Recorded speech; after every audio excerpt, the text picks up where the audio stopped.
বৈষম্য আন্দোলনের পরে যখন স্বৈরাচার বাংলাদেশ ছাড়লো, তখন বাংলাদেশের কিছু আবার দ্বিতীয় ধাপের স্বৈরাচার সোশ্যাল মিডিয়াতে এসে এটা কইছিল যে বাংলাদেশে আর কখনো কোনো লুটপাট, কোনো ছিনতাই, কোনো চাঁদাবাজি, এমনকি রাস্তাঘাটে কোনো যানজট থাকবে না। বাট সামহাও আমরা ফেসবুক বা কোনো সোশ্যাল মিডিয়াতে ঢুকলেই দেখতে পাই এটা মানে লিমিট ক্রস করে ফেলছে। আপনি মারামারি বলেন, চাঁদাবাজি বলেন, লুটপাট বলেন, এভরিথিং এভরিডে এটা কন্টিনিউ চলতেছে। আর মূলত কথা কি, বাংলাদেশ এমন একটা কান্ট্রি, মানে চোরের কান্ট্রি যেটারে বলে।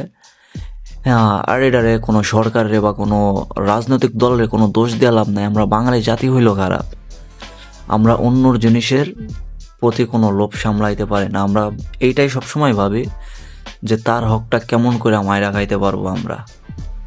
সো হোয়াটসঅ্যাপ ড্রাইভারদের কী অবস্থা সবার, ইটস মি আল ইমরান। আশা করি সবাই ভালো আছেন। আর যারা ভিডিওটা ফেসবুক পেজ থেকে দেখতেছেন সবাই পেজটা ফলো করে দেবেন, আর যারা ভিডিওটা ইউটিউব থেকে দেখতেছেন চ্যানেলটি সাবস্ক্রাইব করে দেবেন।